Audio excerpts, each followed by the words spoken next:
Genesis chapter 3, English Standard Version. Now the serpent was more crafty than any other beast of the field that the Lord God had made. He said to the woman, "Did God actually say, 'You shall not eat of any tree in the garden'?"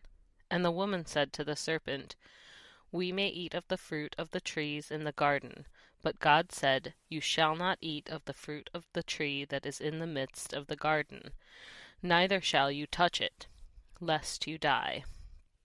But the serpent said to the woman, 'You will not surely die, for God knows that when you eat of it, your eyes will be opened, and you will be like God, knowing good and evil.'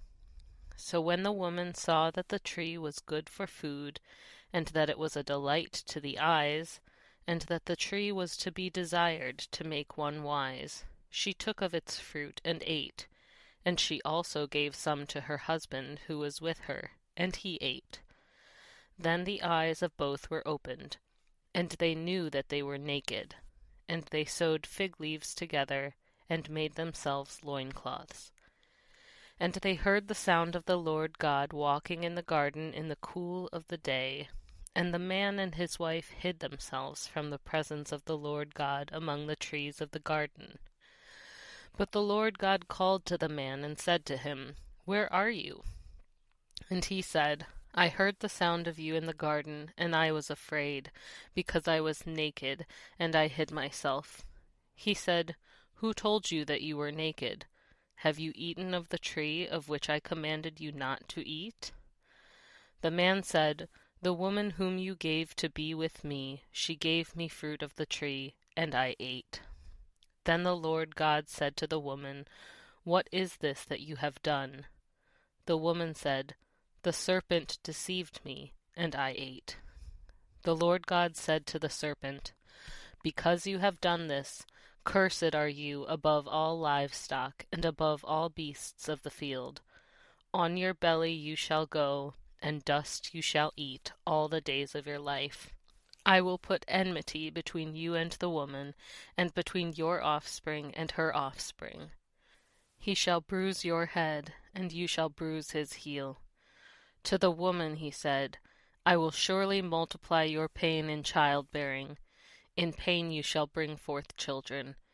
Your desire shall be contrary to your husband, but he shall rule over you."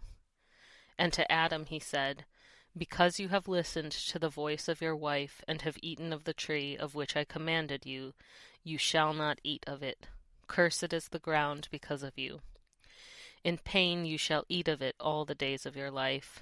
Thorns and thistles it shall bring forth for you, and you shall eat the plants of the field.